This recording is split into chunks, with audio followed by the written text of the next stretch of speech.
All right, good evening, everyone. Welcome to the February 1st, 2022 Town Council meeting for the town of Lake Clark Shores. Can we have a roll call, please, Mary? Mayor Paul Shalhoub, Present. Vice Mayor Vice Mayor Robert Shalhoub. Here. President Pro Tem Gregory Freebold. Here. Councilmember Baltine Rodriguez. Here. Councilmember Albert Pavone.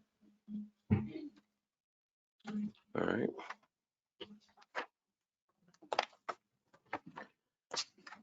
Let's have a moment of silence. We could all stand for a moment, and then Pastor, if you could lead us in a prayer thereafter. Felipe David Sotolongo, 37 years old, passed away on January 9th. He is the son of resident Pamela Sotolongo. And Tim the Birdman Bird, longtime supporter of Lake Clark Shores activities for many, many years, died at 68 years old. Our Father in heaven, we come to you tonight, Lord, and we just thank you for the privilege to be here tonight. Lord, thank you for your wonderful grace that allows us to live in America and to live in this area here in America. So, Lord, we're so thankful tonight, and thank you that we're alive tonight, Lord. We pray for these dear families that lost their loved ones, some at 30, some at 60, still young. God be with them. God comfort those families, meet their every need, and may they know that they're being lifted up in prayer even tonight. So, Lord, we pray your blessing upon the community tonight. Lord, I know in my church, I tell my people the work of God is done by tired people. Lord, I believe tonight that these men and women here that serve in this community and do their jobs all day and come tonight to the meetings probably tired. I pray you give them extra strength tonight, Lord. I pray you give them wisdom. We said if any man lack wisdom, let him ask of God. Give them wisdom as they deal with the issues tonight. Lord, again, I thank you as I observe these men and women that they're strong in their stand, and rightly so, but I thank you for their compassion. Lord, as I've seen them, Lord, people coming and hurting, and they care. Thank you again for this community. Thank you for our police officers, Lord. Thank you for the chief tonight and just their protection. May they always feel that we are so appreciative. Again, I pray your blessing upon the meeting. I pray your blessing upon America tonight. In Jesus' name, amen. Amen. Thank you. Thank you. I pledge allegiance to the flag of the United States of America and to the republic for which it stands, one nation, under God, indivisible, with liberty and justice for all. Thank you very much, Pastor. That was beautiful.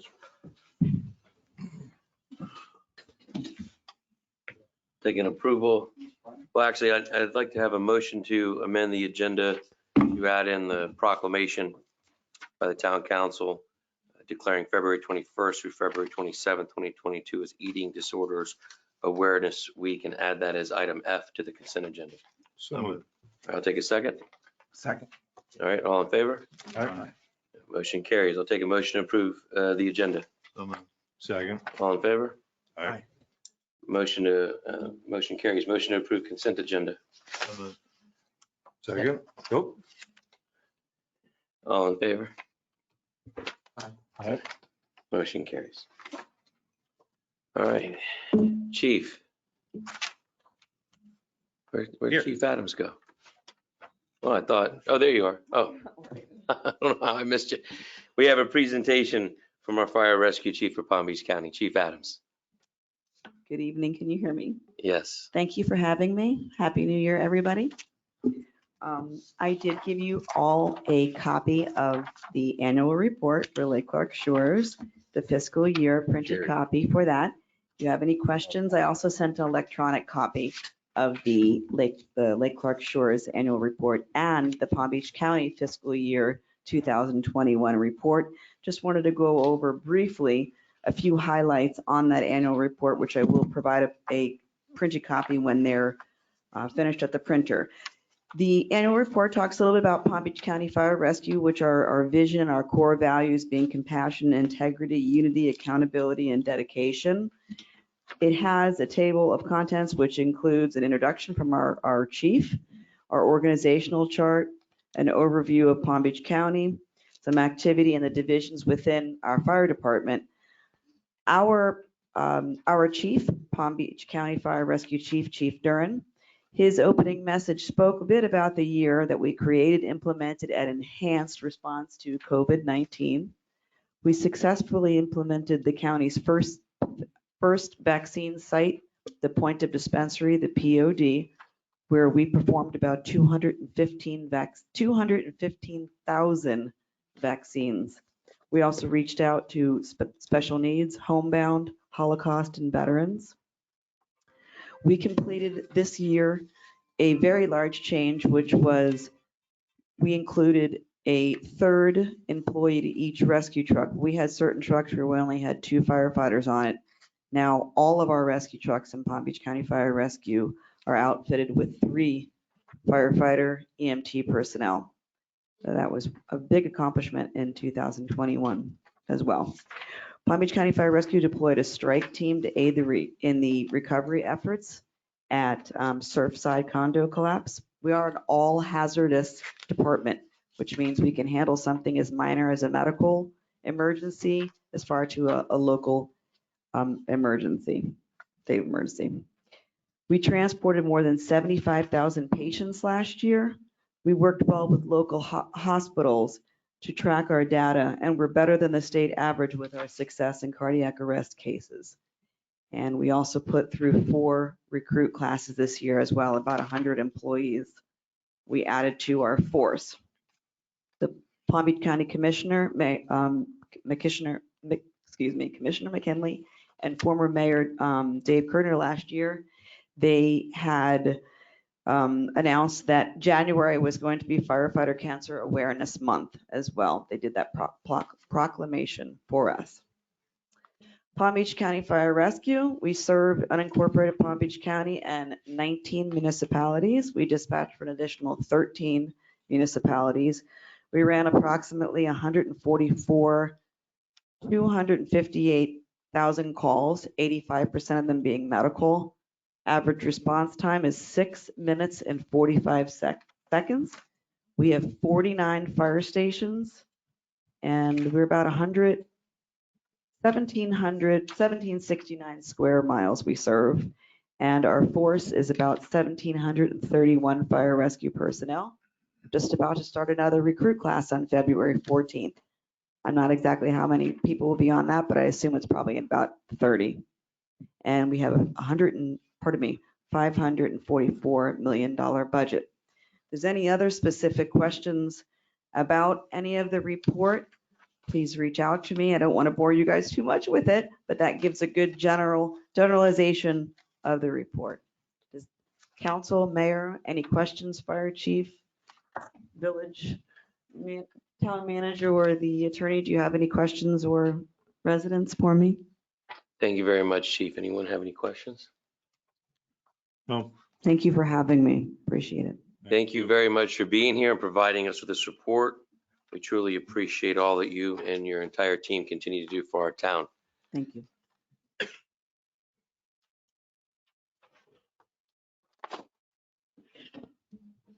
All right, moving on, we have no quasi judicial proceedings, no public hearings.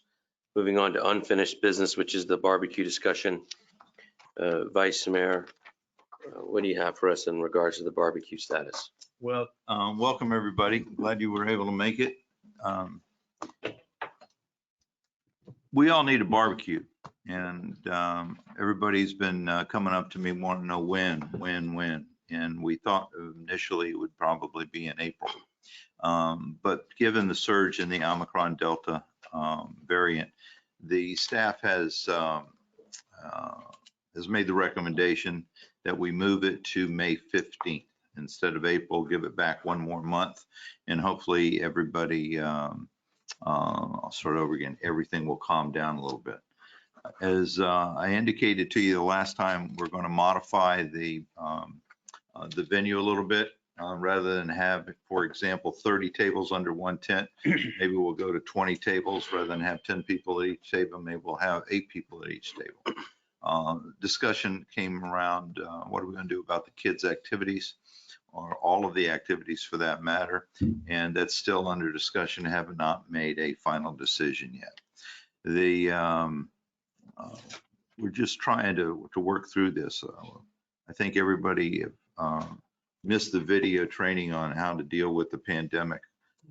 So we're trying to do the best we can as we move forward. But just remember, volunteers are needed. It makes our barbecue spectacular. We're also thinking about doing away with the takeout orders on Saturday. That'll minimize the involvement with my pit crew and with dealing with uncertainty as to who comes and picks up the food. We're also thinking about some suggestions I received is everybody that works in the pit crew area stays in the pit crew area, and rather than going out and about. So these are still open questions that need to be vetted by the staff and our committee. But I thought I'd give you an update to say, yes, we are going to have a barbecue. It's going to be different this year, but what's not different is the success and the camaraderie, but most importantly, bringing the community together, because that's what we need to do and to help everybody. And if you just to be a good neighbor, that's what it's all about. That's what makes Lake Clark Shores the spectacular paradise that it is. So that's all I have. I'll answer any questions. Thank you all very much, Mr. Mayor.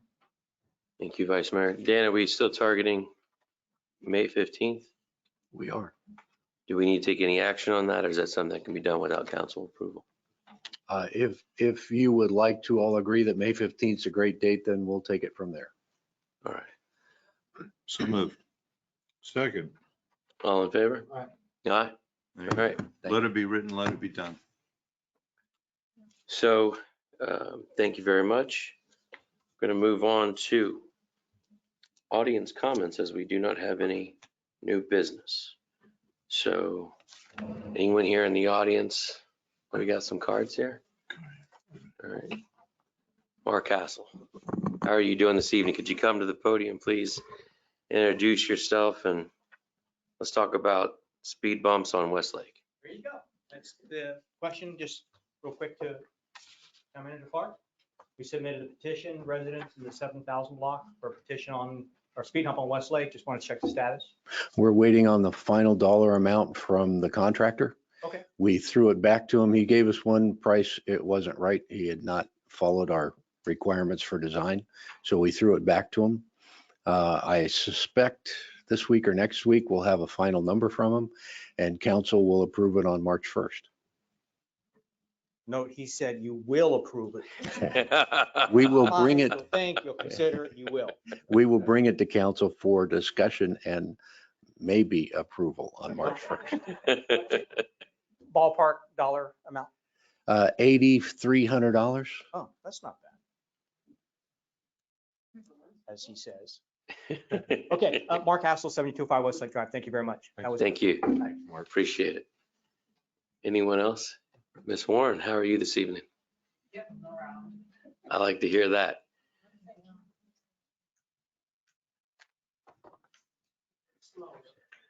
That's all right. I brought an article in the paper. Oh, Ann Warren, 7524 Edgewater Circle. I brought an article from the newspaper about an area in Miami that is going to change to let me get away from septic tanks and all. I thought there was a bit of information that might be very interesting for you all. And I can't say I'm for or against. I don't know enough about it yet. And I don't think all of you know enough about it yet. I'm really sure what you're thinking. But this does address also having to remove the septic tanks when you switch. And I thought it was interesting that they estimated $10,000 per house to remove the septic tank. But hey, whatever has to be, has to be. But I just brought this along and I will give it to you and you can do as you will with the information. All right. Thank you very much. I appreciate it.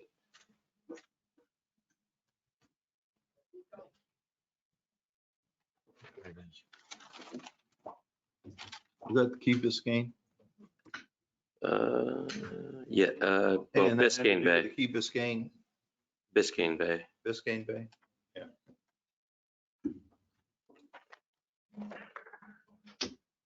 Anybody else in the audience? Yes, Miss Bing, come on up. If you could just introduce yourself and where you live. I'm Louise Bing, and from 7401 Westlake Drive. And this is about the locking of the doors in the town offices. And I want to think that it was a good policy, and I'm really glad we did it. And I know some people have complained a little bit, but I think it showed some foresight, because as the COVID continues and gets worse, I know a lot of people that go into any other business. There's a big sign on the door that says only come in if you have a mask on. Nobody pays attention to it. People walk into the stores and you don't know whether they're vaccinated or they haven't had one. And I guess, they'd be doing that here if we didn't have those doors locked. And our employees that are working in there don't deserve that, because it's too easy just to make an appointment or get on the phone and talk to somebody. So anyway, I'm glad. I think it's a really good policy. And thank you. Thank you very much. Anyone else have any comments from the audience? Not yet. We have anything written or emailed in? Any hands raised online? Yes.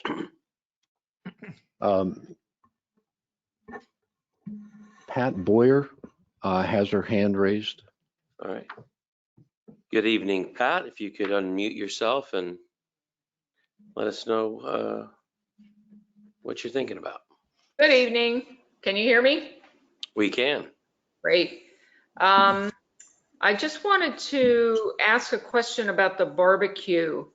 Has anyone made a suggestion about, I know Bob said something about not doing the takeouts on Saturday.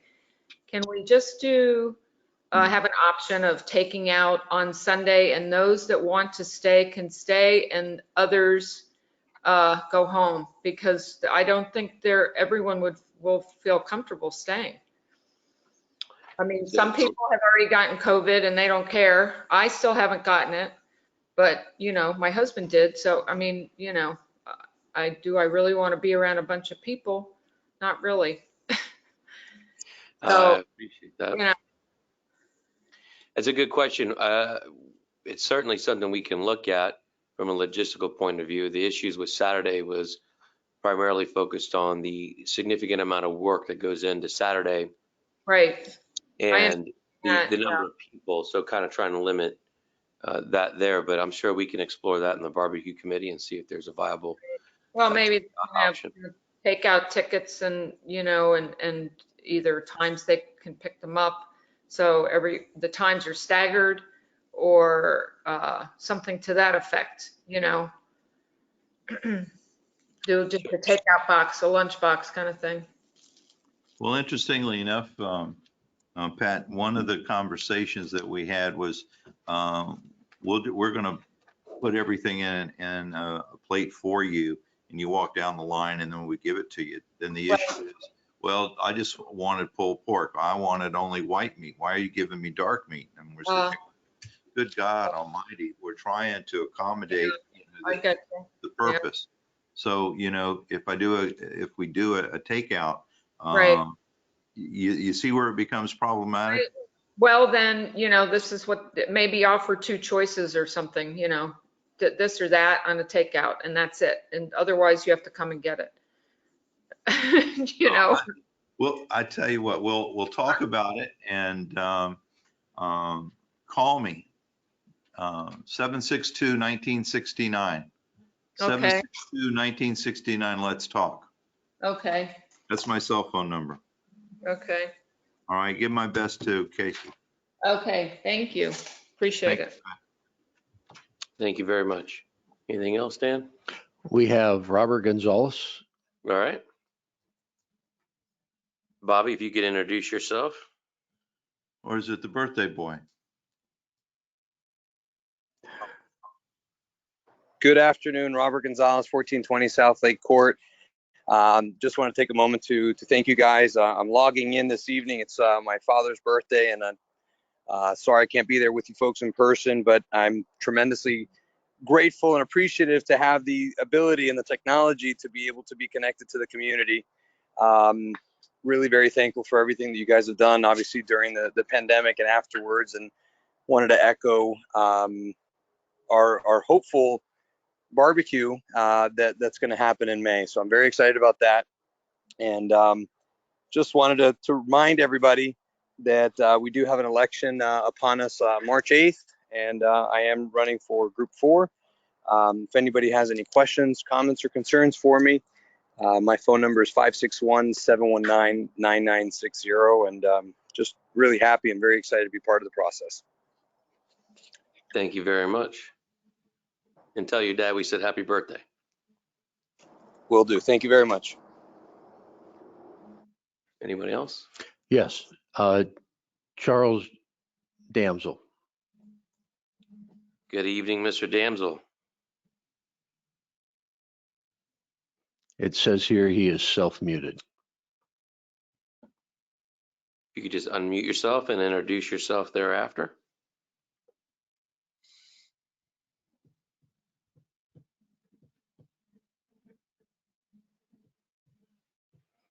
Go ahead, Mr. Damsel.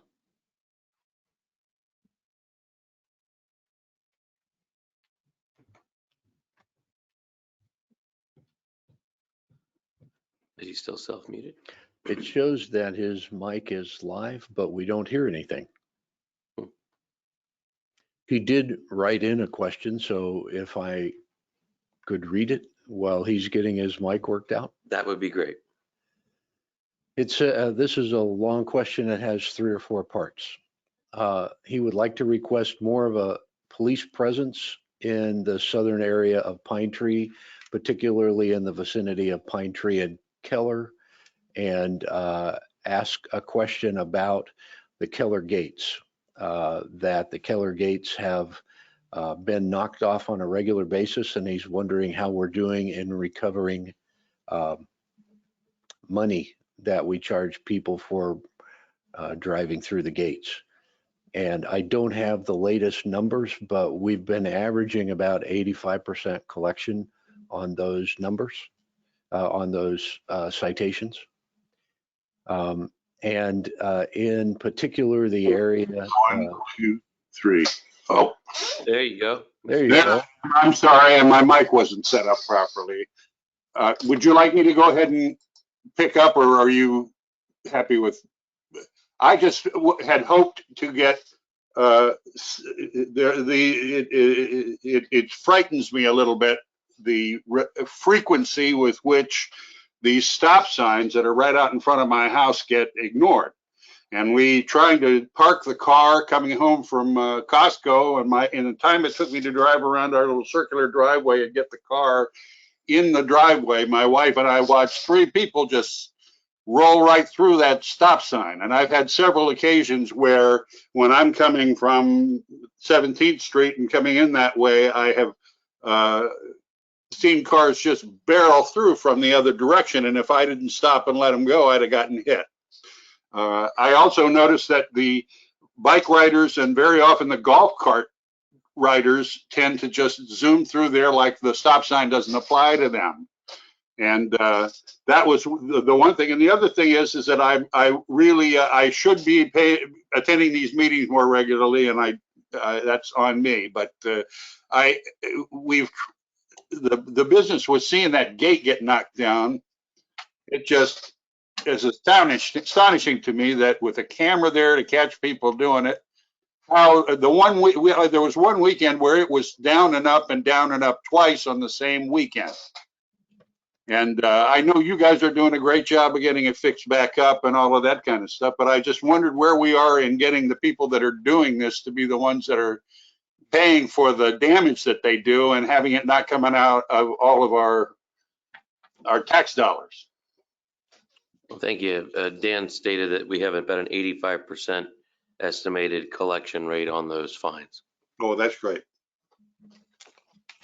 And anything else you want to add to your questions? Well, no, just the stop signs. I would love to see a couple of people that are zooming through those things, blissfully zooming through those things, get pulled over and ticketed or something to slow that down.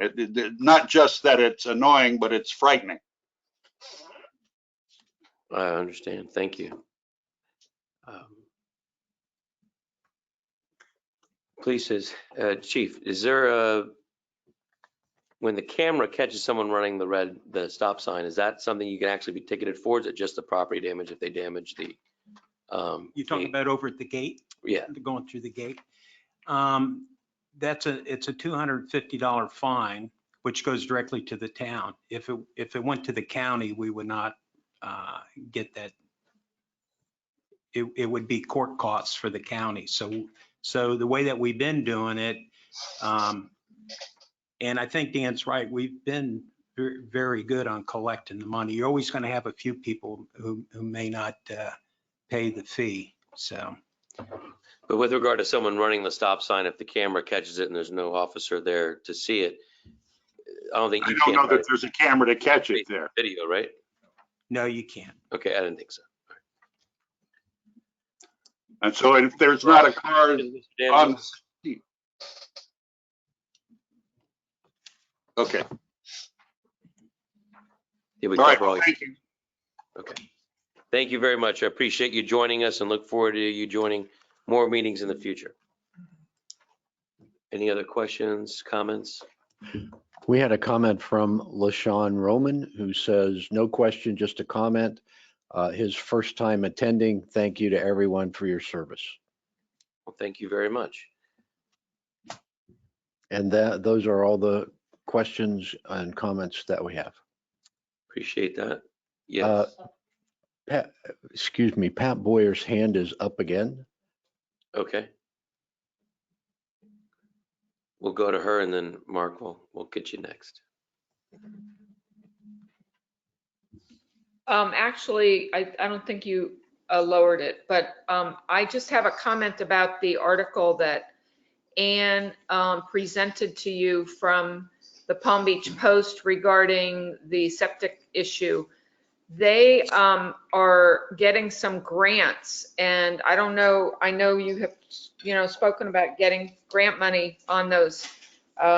So that's something that I was going to send that article to as well, that I wanted to point out. So maybe there would be something available for us in that. Yeah, thank you. Yeah. Every conceivable possible avenue to obtain money from the state, DEP, federal, you name it, we are going to be applying for and or already have. We Right. have multiple appropriation requests right now pending before the legislators, if you will, for this session. And so far, everything's getting passed to the appropriate committees. It's just going to come down to, was it June? Right? July 1st. July. Thank you, July 1st. See if the governor will help us get the funding that we Okay. have been seeking. Okay. Is there something that we can do as a town to maybe facilitate that, or? You mean like as a resident? Yeah. Yeah, I mean, you could write our representatives, you could write the governor. Once everything's passed, it's going to be going before him for budget approval. Because we've had things that get to that point and then he's vetoed in the last couple of years. Right. I think almost all Palm Beach County water projects have been vetoed the last 2 years. So hopefully that'll be a change for this year. Right. Okay. All right. Thank you. No, thank you. It's a great question. Mr. Ansel. My question is for the chief with regards to the fellow bridge. Yes, sir. When the gates get damaged, is it people intentionally getting out of their cars and bending them, or is it just mostly accidental? Accidentally. People driving through, not paying attention. And then some people, one car will go through and they don't want to wait and they'll try to go through. Some of the damage has been pulling trailers and going slow over the hump, and it comes down on the back of the trailer. But the collection rate has been In the 20 years that I've been here, the collection rate is about 5 times what it used to be. So, and we have a director of patrol down there where every shift spends 10, 15 minutes if they're not busy watching the gates at peak times. Okay. Any more No, sir. online? Okay, anybody else here? It's a packed house. I love it. This is great. Any further comments from the audience before we move on? Okay. Gonna go on to status reports. Charlie, Mr. Scheck, if you'd be so kind. My report is included in your packet. I'll be happy to answer any questions. Does anybody have any questions? This one was just slightly larger than the last one. And this meeting was a week earlier than normally. Any questions, Vice Mayor? No, I'm fine. I talked to him earlier. All right, thank you, Charlie, for your continued assistance. Chief? All of you have a short version. We were unable to get the stats because the packets had to go out before the end of the month. So you'll get that information next month at the meeting. You do have a little information there if there's any questions. It looks like we're training some new officers. Are we in the process of looking for more officers to add to the force? Or? We had 3 openings and we're in the process of processing. It looks good. Everything's coming back. The individual went for his medical, physical, so that looks good. He's bilingual, which is great for the community. And we have some part-time people we're looking at processing. All right, but the competition is really big out there. And even though I'm down 3, a lot of police departments are down 20 and 30 officers. You just don't hear too much about it. Right. I see here that you are asking the town to put a reminder on the website to help the efforts in getting golf carts renewed and registered. Right. Have you discussed that with town staff? I think that's already been posted once, and we did get a good turnaround. More people are coming in, and the officers will respond to the residents, so they don't have to come in to do the checklist, check for insurance and what they need on the golf cart. What's the status on the barriers for the Fort Sill Boulevard, the tracks? Are we talking just those cones or more like permanent barriers? They're looking at something more permanent because the cones are getting knocked down. So. Okay. And that's still related to the GPS issue, people just. Yeah, it's a GPS issue. And thank goodness we haven't had anybody get hit by a train and get injured. So of that turning, we've had other people get hit because they go through the gates. But as far as the turning, we have not. All right. Thank you. Chief, I understand you sent a thank you to Sheriff Bradshaw. Did he acknowledge it? The sheriff's been out of town, but the commanders have acknowledged and thanked us. They did an outstanding job. Generally, the public doesn't know what was involved, but you're talking 40 officers. We used 2 different types of drones. One drone would be able to look in a window, and then we were able to use a robot to go in the house where we found the suspect in the attempted murder shot himself and was deceased. And for those that are in attendance and listening, this is when we shut down Pine Tree Lane. Mid-December. On December 17th. Yeah. Phones lit up. What's going on? What's going on? Yeah. I didn't have any complaints from anybody upset about shutting down the road. So they wanted to, do the bicycle and do the jog. And everybody wanted to know what's going on. What's going on? Yeah. Can't tell you. Read about it in the paper. Right. Well, that's good, Chief. Thanks. Any questions for the chief? All right. Dan, is anyone from Jones Edmonds, Bill Lynch on with us? Bill Lynch is on, yes, sir. Bill, good evening. Would you like to provide us with an update.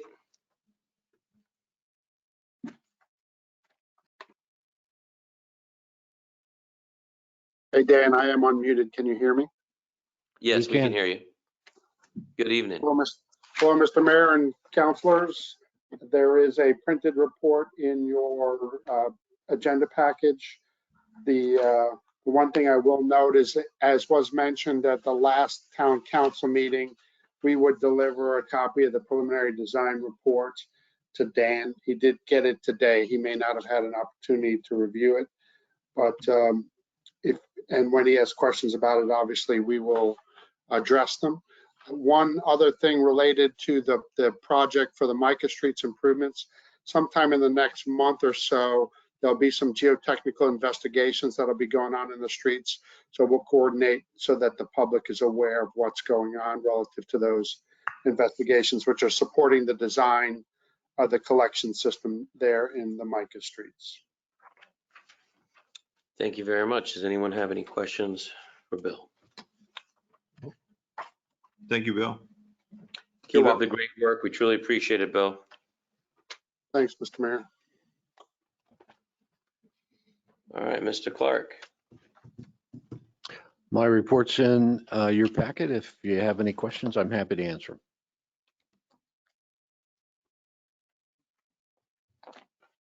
With regard, I have a question. With regard to the movie night, I see that it was canceled. Are we going to try and maybe reset that for some time after the town barbecue? Probably in the fall. Okay. Any questions for Dan? Nope. No, we're doing good. Okay. I don't have any questions either. Thank you, Dan. All right. Moving on to council comments. We'll start with Councilman Rodriguez. Thank you. As I was sitting up here, I was looking at our 50th anniversary commemorative book that my neighbor she gave to me before she passed away, gave me, and it reminded me this is our 65th anniversary this year. And as I was looking through the book, I'm thinking, what a great idea to try to create a book like this this year for our 65th. One of the interesting parts is we have a list of residents who've lived and are living in the town of Lake Clark Shores for more than 50 years. That was back in 2007. I've been talking to a lot of residents who've told me, I've lived in that house for 35 years, or 40 years.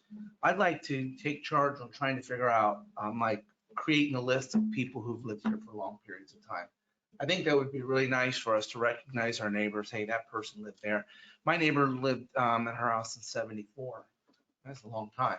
And I think that'd be nice. But as I was going through our book, it reminded me of a lot of neat things. There's a letter, Malcolm Lewis, God rest his soul, was our mayor at the time. And sadly, a bunch of the persons in this book have passed away, but there's still great memories. Jim Tackett wrote a very nice letter in it, and we later dedicated the Christmas tree lighting. He wrote this letter. He was a chairman of the 50th anniversary executive committee. And then it goes back and it shows back to 1957. It shows us in the old days. I actually wrote an article. I'm glad you brought up movie night because it was an article that I don't remember writing, but an article in here that Val Rodriguez supports movie nights. He's got 5 children, 2 to 14. Now I still have 5 children, 16 to 28.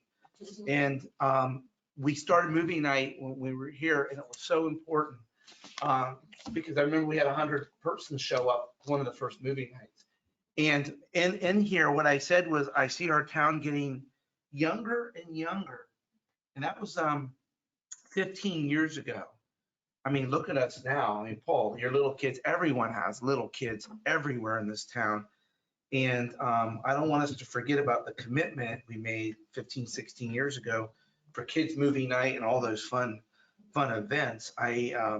I'm just so proud that the town has become so much younger in many ways, but I also miss the people that have died. It's sad to look through here because so many people we knew in here, you know. And by the way, Bob Shalhoub looked a lot younger back then. Well, he was all black. I'm kidding, Bob. Paul, you were like a baby. I wish. And the reason I say that is this is our 65th anniversary, and I would like to spearhead an effort to figure out who's been here, like time periods, how long people have lived in houses. I think that's so important to know. I think seniority has privileges, and I think we need to get to know our neighbors better because there are people all around us. We look at them and, you know, well, I learned out last week from Pastor, he's been married 50 years. I mean, I think those things are great when you find out, hey, you've been married 50 years, you've lived here for 60 years. I think we need to do that. I love that idea. You like that idea? I mean, I do. want to put it together. I'll work with whatever's needed with staff to do it. And I think, you know, maybe a 65th anniversary book because, you know, we've had it's been a tough 2 years. And I think those 2 years, we've seen a lot of changes. A lot of people have passed away and we've done things differently. But this book brings people back together. So when I went through this and looked at the pictures, it has all these pictures from all the different barbecues and all the different events and all the different parades with the different people that Bob had at the barbecues and all the people you had set up and all the staff. And you sit there and look at them and they're really good friends and there's many missing, no longer around. It's sad. I think it's time we should do maybe a 65th anniversary. I like the idea a lot. I know we're short at the moment, or have we filled the position for event coordinator? Yeah. No, but the important thing I heard is that Val's going to do this. Yeah. Well, on that note, could we look at reviving the committee instead of the 50th anniversary, be the 65th anniversary, and maybe get some volunteers? Whatever Mr. Rodriguez can do. Well, now that I'm not married, I have a little more free time. And my kids are much older.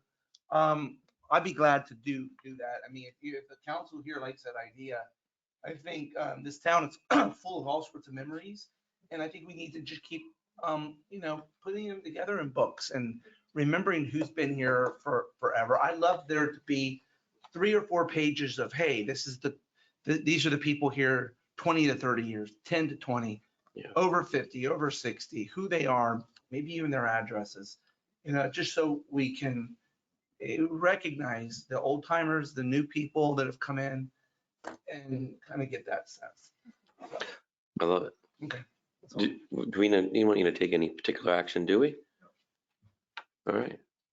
I think it'd be great. I would like just to go back to what you're saying. I really do want to see our events coming back in. You know, we just voted to move the barbecue. I personally want to see it go forward on May 15th. No more postponements. We got to figure out how to make it happen. And I am confident that we will. And I'm confident that we're going to be able to figure out how to get all of our events back. Yes. Bernadette Shalhoub. You want to come up to the podium? Bernadette Shalhoub, 8429 Westlake Drive. I love your idea, and I would love to help you and serve on your committee. But I think I think all of you should help him as well and appoint somebody to help him with this committee. That's how it happened before. I was on the 50th anniversary committee, and all of you kind of took an active role in supplying that committee with people that you knew would help. So I think that I'll be happy to help you. And I think y'all should help appoint somebody you know would be anxious to help. Your neighbor, Helen Brunson's been there since 1966. Ooh. Yeah, that's great. And I think I shared with you the 20th anniversary book that she found. 30th. 30th anniversary. So there's a 30th anniversary book that I didn't even know existed that my neighbor, their family gave to me after she passed away. I think we should look at the 30th, the 50th, and come up with this grand idea for the 65th, which could also be virtual. You know, it could also be a web page or something. But yeah, I think that would be an important part of it, to make it an online event where somebody who's not going to attend can actually, enjoy it as well. Yeah, definitely. So I just wanted you to know. Thank you. I appreciate it, Bernadette. Let's remember Mr. Babowski. I think he turns 102 in the next couple months. Wow. Yeah, see, we need those clubs. We need the 100 club, the 90s club, the 80s club, you know. Sure. I think I have for a long time have thought that we need to have a welcoming committee that actually welcomes new neighbors into our community, whether it brings them a baked good or information about the town or informs them about what we do and encourage them to participate. I think, but that's one small thing that we're missing, is that we don't have the tool to reach out to new people coming into our town. And not that there's going to be a lot of them, but I think it's important that we reach out and say, welcome to the town. These are your resources. We're here to help, and we're happy that you're with us. I think we should look into that. Thank you. Mayor, Yeah. just may I? Sure. One of the ideas I had years ago was when a person opens a new water account and they're in the town. I know that does not everybody, but at least that's one way to like maybe have the person at the front desk, like give them something like a welcome packet or some kind of something that triggers us to know that they're new. We used to do, I'm pretty sure when I bought 12 years ago, I think I received like a welcome packet when I came in to either pay my first water bill or something like that. They gave me Something like we used to have. even though, I mean, I'd been a resident for many years before then, but because I bought my house, I didn't, am I misremembering this? We have now it's electronic, but we used to have a book that we handed out that had basically when your garbage is picked up, important phone numbers to call. Let's see, we had You had like dates. some of the significant ordinances and things to be careful of, and key contacts and all that. All right. I haven't looked at it in 11 years. Well, just recently, I've had neighbors not know about the parades or what time they were starting and any of the activities that happen around the town. And I think it's great that you hand it out here, but I think a more personal approach, because our community's not that big. I think the more personal approach is, call and say we'd like to come and, offer you something and say, well, sure. I love the enthusiasm. I suggest you get with Dan Clark after the meeting. See what you can put together as a volunteer for the town. Oh, yeah, I'm not saying, I don't think the town needs to do that. I think that's something the residents need to do. I know, I'm with you. If I may, Mr. Mayor, Sure. I think that Mrs. Shalhoub is exactly epitomizing what we want all of our events to be, is where one neighbor reaches out to another neighbor and helps everybody understand what a great community that we have. I agree. I think it would be great. I think the town barbecue, maybe you should have something like that. I think you should have a list of all of our activities and what's happening, when they're happening. Not that there's that many of them anymore, but I think that that's something that there's a huge venue of people that could be reminded of that, of what we do. We do every year. The town has a table at the barbecue every year, and all that information is on the table. And most of the time, Mary is the one manning that table. Oh, she does. That's what that's the table here. Pretty much. All right. Thank you very much. Great ideas from all. President Pro Tem. Mr. Clark, I'm sorry, I should have asked you this before, just about the Great American Cleanup on your report. So is that possible, or do you already do that, like the reverse 911, but like a couple of weekends before, if we could do that? Because we haven't done that in a couple of years now because of COVID, correct? We did it virtually the last couple of years. Yeah. Where we asked people to sign up, and we would take a bucket with whatever they needed, grabbers and trash bags and all of that, to them. And they would pick a area of the lake or their canal that they wanted to clean up. Yeah. We can do reverse 911, our code red system, as it's called, for those people that sign up for these types of activities. For emergencies, we're allowed to do everyone, but if you have not subscribed to our service, then we can't blast you. Right. So we have about 400 people signed up, subscribed to our service right now. Yeah. Just curious.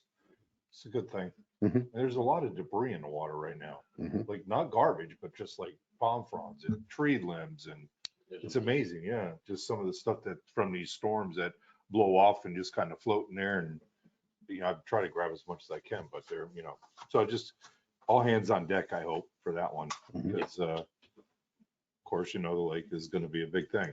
So, and one other thing, quick, Chief, because we're going to have the fishing tournament also, May 7th. Is the police boat available and Yes, it will. good to be. go? We're good to go. Okay, because we've already started to do our legwork on some of that with the anglers in the past, and they're all looking forward to it. So I have a feeling it's going to be well attended this year. Okay. I hope. So, okay, that's it for me. We'll see you guys in a month here. Thank you very much. Vice Mayor? Two things. Dan, you and I had a conversation about T-Mobile cell service. Could you give us, could you tell everybody the issues that where the town is facing in the dead zone? Because I had a neighbor pull up in my driveway and talk to me about the cell service. Evidently, there's a dead spot and we're not allowed to. I forgot what you told me. It was something we're not allowed to do what he wants us to do. So in the case of T-Mobile in particular, it's not a dead spot. It's just not a 5G spot. So cell reception is poorer than what people would like for it to be. There's a website called Steel in the Sky that explains what you have to be able to do to get a new cell tower. Their opening comments are, if you have not already been contacted by a company, it's unlikely that you're going to get a cell tower in your area because they place them based on some criteria that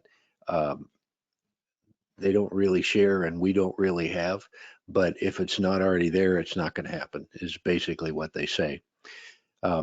They suggest a local repeater, something that you can put in your house to improve your signal inside your house. Of course, metal roofs impact your signal and concrete block wall impact your signal. So sometimes in your home, it's not necessarily the cell tower issue as much as it is your hurricane well protected home. But we, on that website, you can look at all of the 4 major providers and see where there are weak spots. T-Mobile seems to be the only one that's got a weak spot in town, and it's about 3 blocks. It's not all of the town, it's just a small piece of the town. Well, thank you very much for looking into that, because when I told the neighbor that I would bring it to your attention, and also I told the neighbor that I would bring it up at the town council meeting. So thank you, Dan, I appreciate it. Mr. Damsel just made a note that says steelintheair.com is the website. Okay. Number 2, speed humps. Some of the neighbors got wind that there was going to quite possibly be a speed hump on Westlake Drive. And it came to me as, well, if there's going to be a speed hump, can it be a small speed hump? If it's going to be a speed hump, can we have pavers? If it's going to be a speed hump, can it look better than the other speed humps? I mean, it was just, an earful. So I indicated to the neighbors that I felt that it was, there's certain specifications that the speed hump has to meet. And when I said that, then the neighbor said, well, the speed humps in town, the speed humps on 17th Avenue don't appear to be the same specifications that the speed humps in town. So can you help me out? So we are changing if council, Mr. and Mrs. Hassler gone. If council approves the new speed hump next council meeting, we are changing to speed tables and not speed humps. Speed tables have specific design criteria set out by Florida DOT based on what speed you want them to be effective. So they have a longer ramp approach and a longer off ramp but they're a little bit higher than some of the others that we see. So it truly is more of a table design than it is a hump design. And that's what we're migrating to. As we repave the roadways and we mill out the existing humps, we'll be putting back these speed tables in those same locations. Thank you very much. Appreciate it. That's all yeah, sure. Sure. Come right on up. Gerard Sanchez, 8360 Westlake Drive. I was just curious on the status of, is it Canal 51 or C51 C51? What was the status? with the boat lift? Yeah, on that. And I'm just curious, and if it does come to fruition and everything else, is that something where residents, if you live here, you benefit, or is it going to be pay as you use it type thing? I'm just curious if any forethought where that's going to be in the future. Yes. So we're still doing our best to keep that project alive. I do believe it's you're gonna have to pay some way. I don't think that any decisions have ever been made on how you would collect the payment. Was it, Dan? No, you just can't, under the current agreement, you can't collect money on the property. Is that right? South Florida Water Management District doesn't like you to collect money on their property. So it's probably going to be some type of decal on your boat, or maybe it's going to be something like Park Mobile, where you have an app and you pay into it as you move along. But it is fully expected to be an enterprise. So whatever the costs are, that charge will need to cover those costs. Okay, so, but I know with COVID in these past 2 years, it got delayed. Where are we at Big time. politically? We started this 9 years ago this month. Yeah. Dan, you want to give an update on that? So Representative Will Height submitted a legislative request for $250,000 to finish the design and the permitting for the site. Commissioner Kerner has indicated that there might be money in the county budget set aside, not nearly enough, but at least it's some seed money that we could use to get some grants with in their budget. And we're working with South Florida Water Management District right now on some concerns that they have about the original design and how that design needs to be modified to allow them to continue to support the project. So we're moving. We're moving. But If I may, House Bill 3819, if memory serves me, that's a $250,000 ask that Representative Will Height is pursuing on our behalf, or on behalf of the Blue Way Trail. I think at House Bill 3819. How close am I, Dan? I think you're right. all right, and I'd like to say thank you to you gentlemen and ladies working for the town, the city, the council. I've been very happy for the 4.5 years that I've lived here, and you guys run a tight ship here. Thank you very much. Thank you very much, Jerry. Thank you. Anything else? No, I'm good to go. All right. So we do have a town election. It's going to be, we have a town, I should say, candidates forum. So you get an opportunity to meet your candidates and hear from them and ask them questions. That'll be on March 1st at 6:30 p.m. And the regular town council meeting is going to follow. The Great American Cleanup, if you are interested in participating, as Greg mentioned, is April 23rd at the Lake Clark Shores Boat Ramp will be the registration meetup, 8 a.m. So that's what we're aiming for there. And the fishing tournament, if you want to save the date for that, May 7th starts at dawn, right? Is the information to register for that online? It will be soon. Okay. I don't have anything else to say other than thank you all very much for joining us. Thank you, everybody who attended virtually. Look forward to seeing you all here in about a month's time. Yeah, I'll take a motion to adjourn. Second. All in favor? Last time that